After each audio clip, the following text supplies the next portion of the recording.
Vincent stormed into the open plan office mid-meeting, slamming a memo on the conference table. "Maya's moving to an advisory role," he announced, his voice carrying across the room.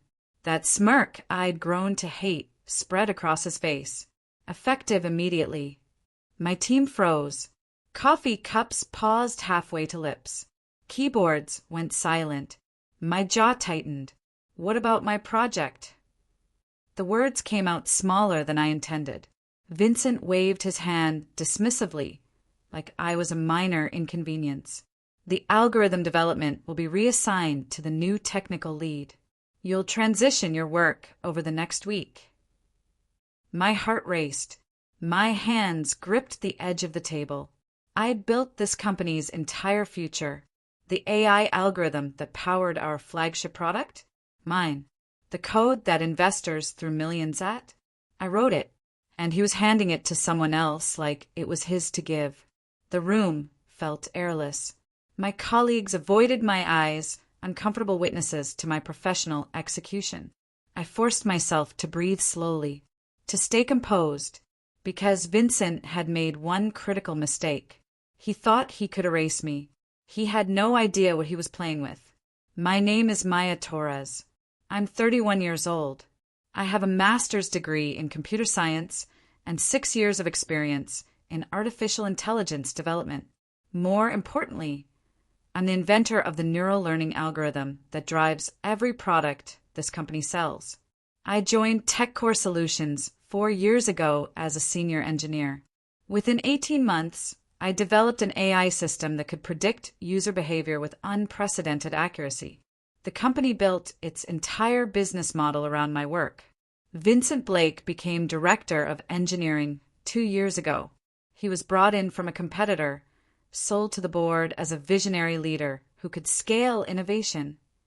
What he actually did was take credit for other people's work. Mine specifically. Every presentation to investors featured my algorithm. Every pitch to clients showcased capabilities I'd built. Every press release mentioned breakthrough technology I'd invented. Vincent's name was on all of it. Mine appeared nowhere. I'd complained to HR once. They'd smiled sympathetically and told me that collaborative work environments meant shared recognition. Translation: shut up and keep coding. But here's what Vincent didn't know. When I developed that algorithm, I filed for patent. Personally, before the company could claim it as work product. The patent was mine. Legally. Completely. And now, he'd just eliminated my role. I sat in the conference room after everyone else had left, staring at the memo. Maya Torres, transition to advisory consultant. Advisory, the corporate word for irrelevant. I pulled out my phone and opened my encrypted files. The patent documentation I'd stored carefully for exactly this kind of moment. Patent number US 10-847-293. Filed 3 years ago. Approved 18 months later. Neural adaptive learning system with behavioral prediction capabilities. My name. My invention. My intellectual property. The company had a license to use it, a license I'd granted in exchange for equity and royalties that I'd negotiated privately with the original founders before Vincent arrived. But the patent itself? That was mine. Vincent had just tried to reassign work he didn't legally own. I smiled slightly to myself, tucking my phone away. He thought I was gone, that he'd successfully pushed me aside. He had no clue what he'd just triggered. I stood up, gathered my things, and walked calmly back to my desk. Let him think he'd won. Patience, I'd learned, was the sharpest weapon. The next morning, Vincent held an all-hands meeting. He stood at the front of the room with a projection of the company roadmap behind him. My algorithm featured prominently in every quarter. I'm excited to announce that Brandon Hayes will be taking over as technical lead for our core AI development, Vincent said, gesturing to a 34-year-old engineer who joined the company 8 months ago. Brandon nodded confidently. He was competent, but he hadn't built the foundational system. He'd only worked on minor features.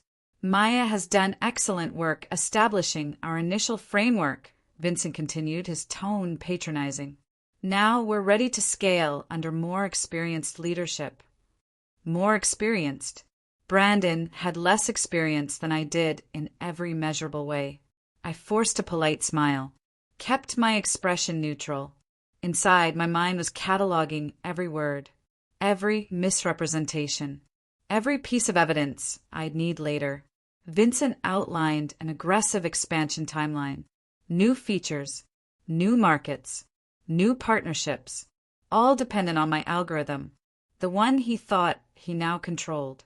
I took notes, documented every promise he made, let him build his house of cards. I'd wait until it was tallest before showing him the foundation he didn't own. I still had access to the internal systems. Vincent had moved me to advisory, but he hadn't revoked my credentials. Probably an oversight or arrogance. I logged in that evening from home and reviewed the project documentation. Brandon had already started making changes to my code. Small modifications. Optimization attempts that actually reduced efficiency. I documented each change with timestamps, saved screenshots, backed everything up to my personal secure drive. I also checked the project dependencies. Every single product feature relied on core functions I'd written, functions protected by my patent.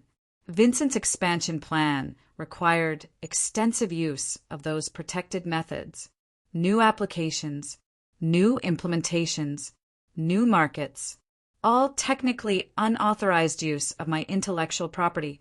I made a list, organized by severity and potential legal exposure. Then I opened my email and sent a carefully worded message to my attorney. I need to discuss IP protection and unauthorized licensing. Available for a call this week. Her response came within an hour. Tomorrow morning. This sounds important. It was.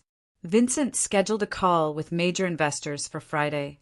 I was included on the invite, probably for appearance's sake. Advisory consultant still sounded better than person we fired. The call started at 2 p.m. 12 people on video. Representatives from 3 venture capital firms that had funded our Series B round. Vincent presented with his usual confidence. Slick slides, impressive metrics, bold promises. Our AI platform is positioned for unprecedented growth, he said. We're projecting to triple our client base within 18 months using advanced implementations of our proprietary technology.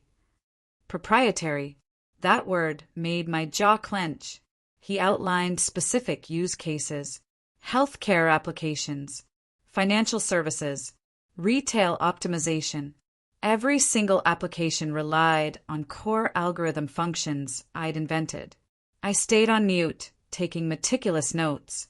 One investor asked about technical scalability. Vincent answered with vague buzzwords about robust architecture and adaptive systems. He didn't actually understand how the technology worked. I could have corrected him, could have explained the actual limitations and requirements. Instead, I said nothing. This was how hubris set the stage for its own collapse. Monday morning, Vincent walked into my workspace uninvited. I'd been moved to a smaller desk in the corner. My old office had been given to Brandon. Maya, I need you to walk Brandon through the core system architecture, Vincent said, not quite meeting my eyes. Transfer all your documentation. I looked up calmly. Of course. When would you like to schedule that? This afternoon. The client demo is next week and he needs to be fully up to speed. Client demo. Using my technology. Without properly licensing it. I'll prepare a handoff document, I said professionally. Vincent nodded and left. I spent the afternoon creating documentation. Thorough, detailed, technically accurate. But I left out the most critical pieces. The core innovations that made the system work. The proprietary methods, covered by my patent. Anyone could read my documentation and understand what the system did. No one could recreate it without the protected intellectual property. Vincent thought he was getting a complete transfer. He was getting a beautifully detailed shell. The client demo happened on Thursday. I wasn't invited to attend, just asked to be available for technical questions if needed. I watched via the internal recording system afterward. Vincent presented confidently. Brandon demonstrated the platform. And then bugs appeared. Issues I'd fixed weeks ago mysteriously resurfaced. The prediction accuracy dropped noticeably. Response times lagged. The clients frowned, asked pointed questions.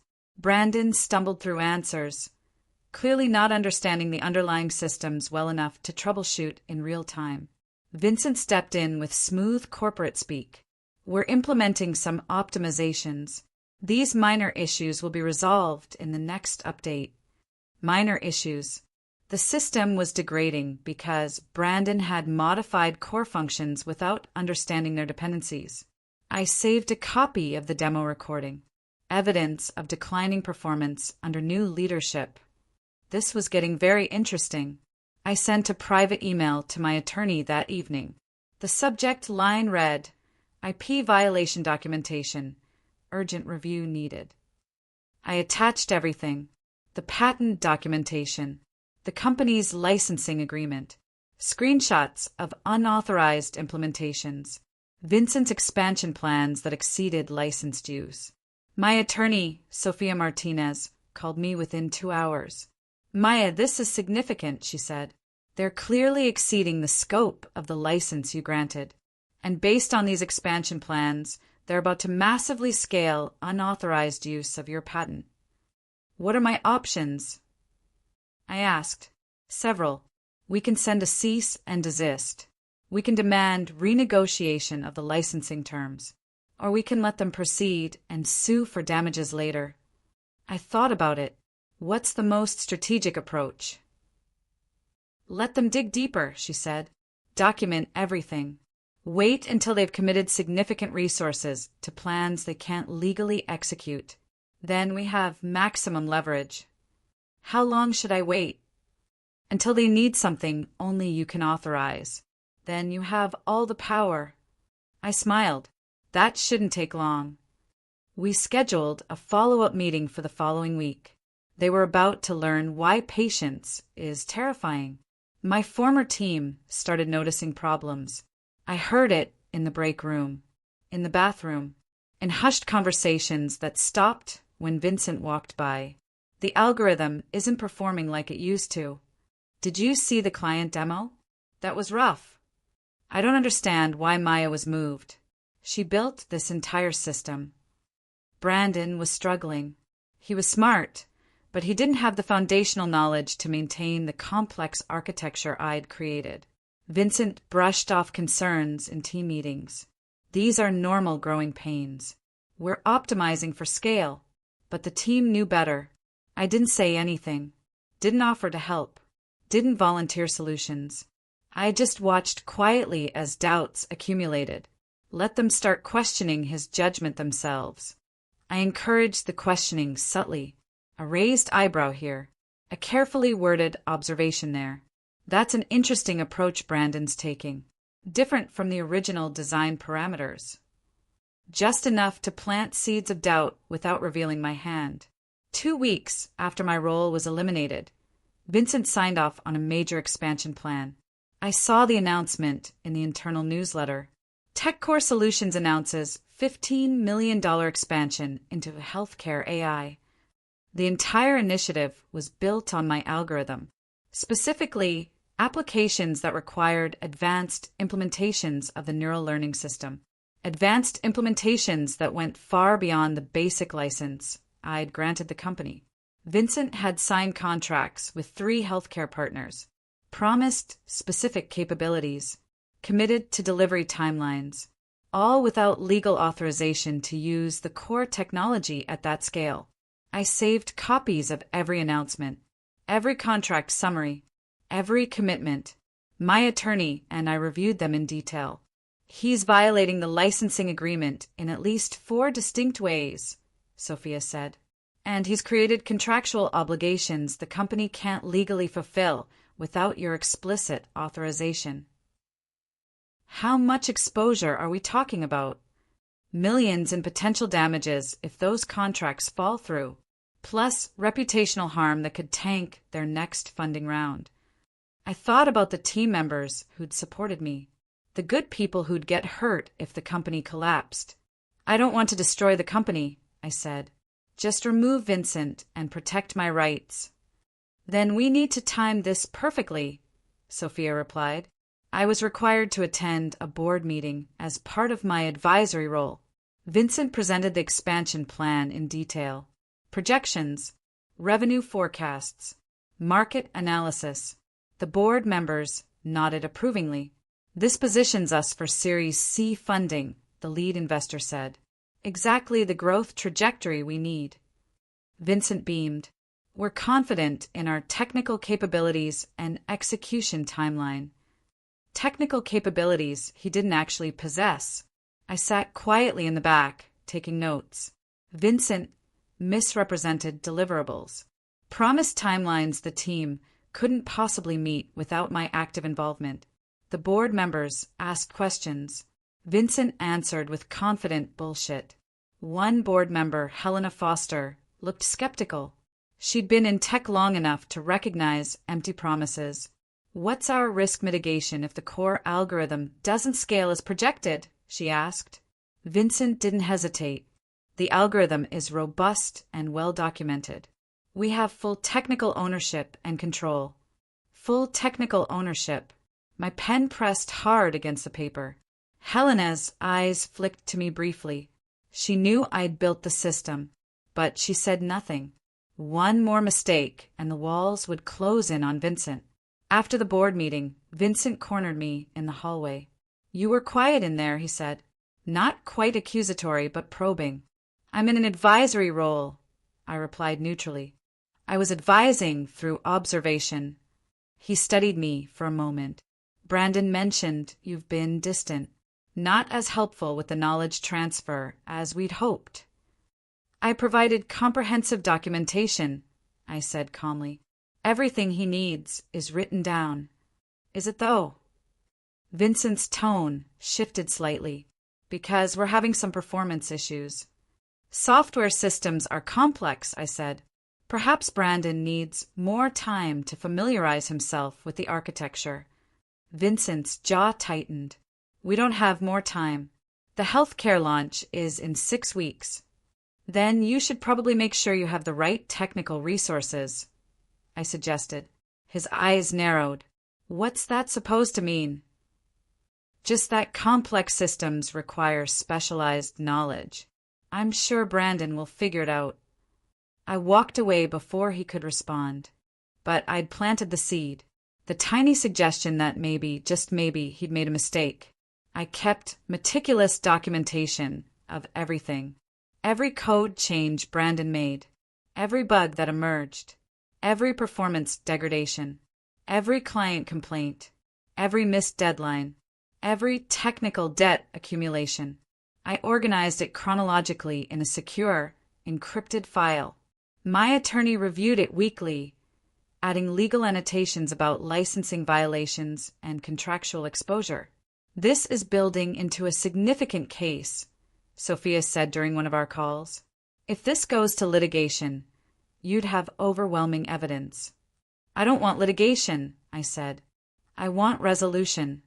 Then we wait for the right moment, when they realize they need you more than you need them. That moment was coming soon. The healthcare partners were starting to ask difficult questions about technical capabilities. Brandon was drowning trying to maintain the existing system while building new features. The code quality was deteriorating noticeably, and Vincent was starting to sweat. Everything he'd touched that wasn't his, he was about to pay for. Vincent presented at a major tech conference in Austin. The company paid for him to speak on a panel about scaling AI innovation. I wasn't invited to attend, but the conference was streamed online. I watched from my apartment. Vincent talked about our breakthrough algorithm and our proprietary technology. He explained technical concepts he barely understood, misrepresented how the system actually worked. made claims about capabilities that didn't exist. The other panelists, actual AI researchers, asked probing questions. Vincent deflected with marketing speak. I recorded the entire session, saved it to my evidence folder. Proof of public misrepresentation of my intellectual property. One audience member asked specifically about the neural learning approach. Vincent's answer was technically incorrect in 3 significant ways. I could have felt angry. Instead, I felt calm. He was building his own trap with every word. The cracks started showing to the investors. I heard about it through Helena, who reached out to me directly. "Can we talk?" her email said. "Coffee this week." We met at a cafe near the office. Helena ordered an espresso and got straight to the point. The healthcare partners are expressing concerns about technical execution. The demo we provided last week had significant performance issues. "I heard about that," I said neutrally. "Vincent says it's temporary optimization problems. But I've been in this business long enough to recognize when someone's in over their head." She looked at me directly. "You built this system. What's actually happening?" I chose my words carefully. Complex AI systems require deep understanding to maintain and extend. When that institutional knowledge leaves, problems emerge. So we made a mistake eliminating your role. That's for the board to determine. Helena sipped her espresso. "What would it take to fix this?" "That depends on what Vincent has legally committed the company to." Her expression sharpened. "What does that mean?" "It means some technical capabilities can't be delivered without proper authorization." I let that statement hang. Helena was smart enough to read between the lines. 2 days later, Vincent requested a meeting with me. His assistant scheduled it formally. Technical consultation, licensing discussion. Licensing. There was the word. We met in a conference room. Vincent brought Brandon and the company's general counsel, Thomas Park. "Maya, we need your signature on an extended licensing agreement," Vincent said without preamble. "The healthcare expansion requires broader implementation of the core algorithm." I looked at the document they slid across the table. It requested unlimited use of my patented technology across all company products and markets, in exchange for nothing. "This significantly exceeds the original licensing terms," I said calmly. "The company needs to grow," Vincent replied. "You're still an employee. This is part of your responsibility." "Actually, I'm an advisory consultant now," I corrected. "And this patent is my personal intellectual property. Any licensing requires separate negotiation." Thomas, the lawyer, shifted uncomfortably. He clearly knew they were on shaky ground.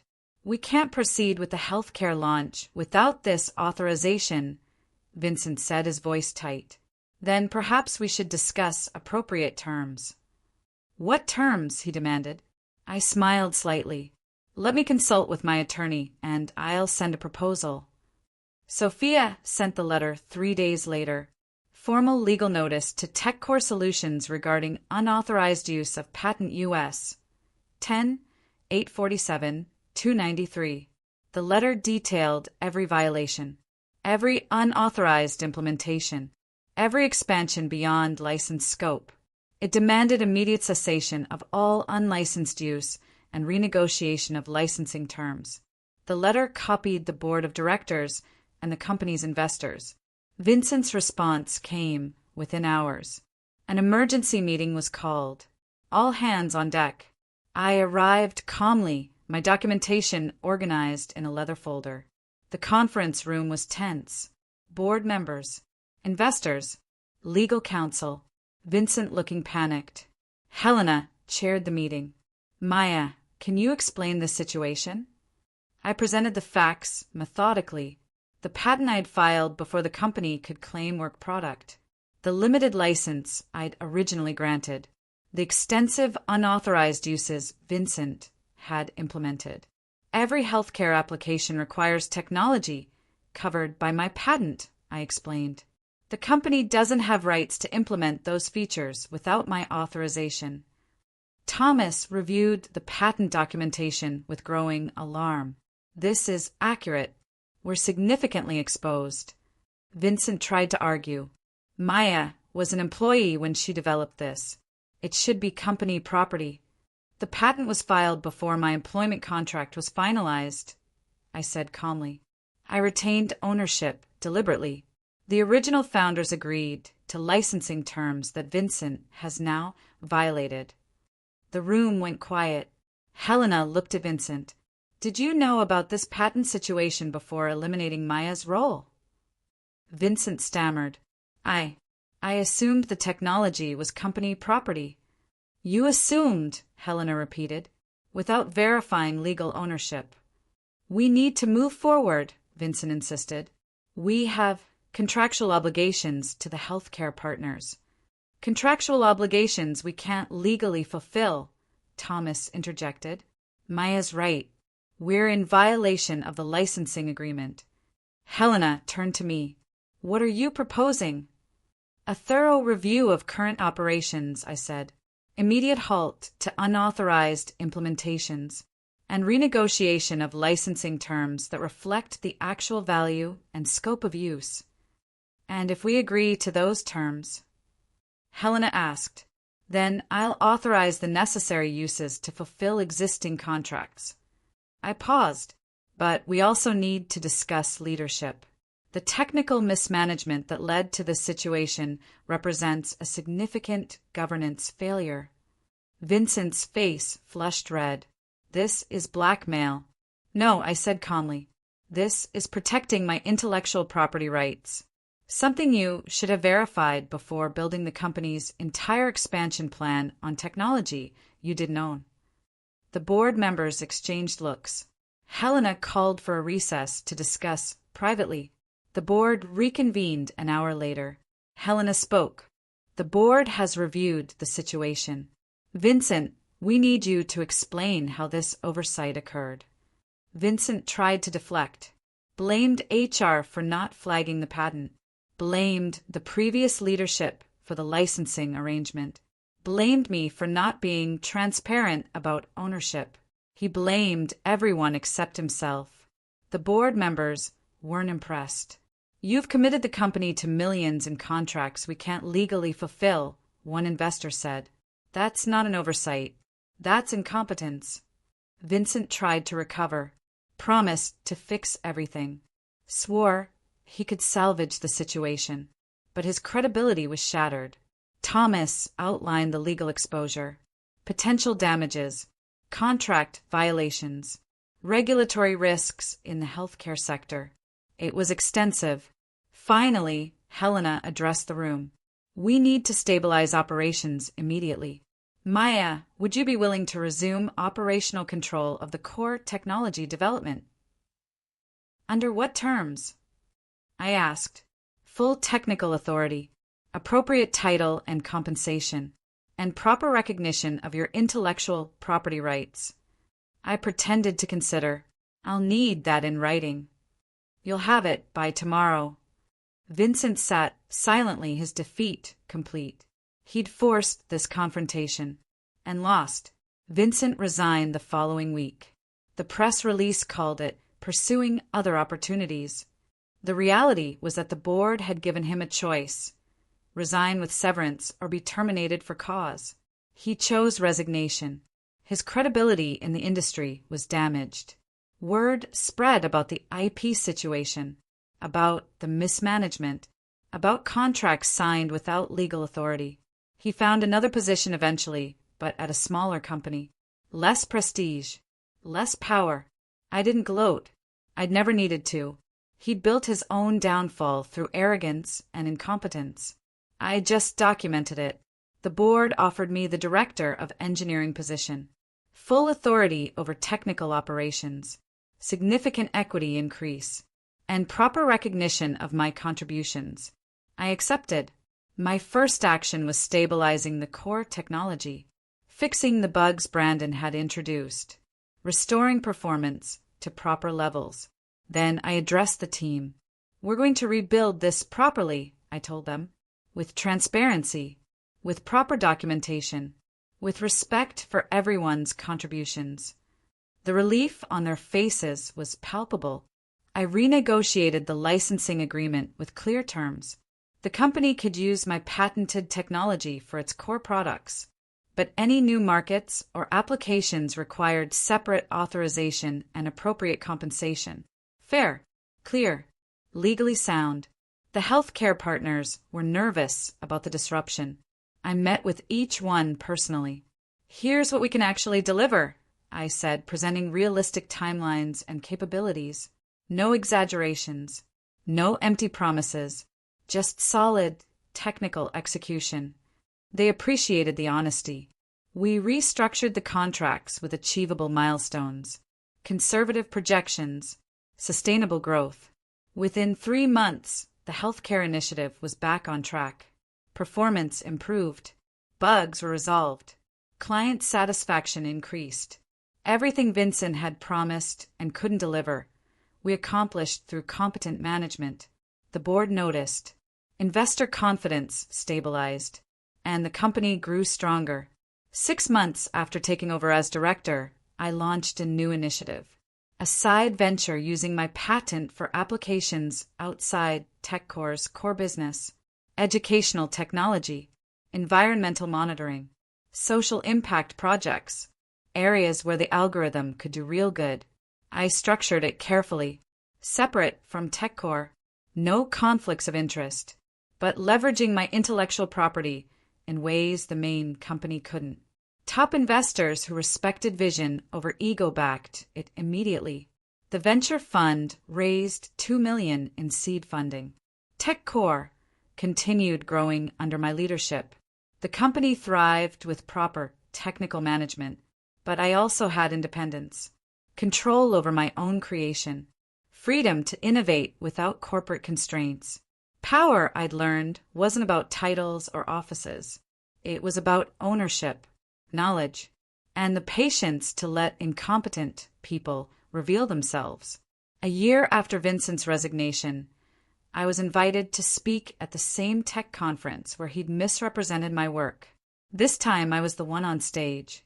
I talked about intellectual property rights for technical innovators, about protecting your work, about the importance of understanding what you actually own versus what your employer controls. The audience was packed, standing room only. Afterward, people lined up to talk to me. Young engineers, women in tech, people who'd experienced similar situations. "How did you stay so calm?" one woman asked. "I knew what I owned," I said simply. When you know your value, other people's opinions become irrelevant. TechCore continued succeeding. Our products improved. Our clients were happy. Our team was stable. The company I'd helped build was finally living up to its potential. And I'd done it without screaming, without dramatic confrontations, without revenge, just patience, documentation, and strategic timing. I learned something important through all of this. You don't fight for recognition when your work is genuinely irreplaceable. You protect what you create. You document everything. You understand your legal rights. And then you wait. Wait for the moment when the people who underestimated you realize they need what only you can provide. That's when you have all the power. Vincent tried to erase my role because he thought I was expendable, that the technology could exist without me. He was wrong.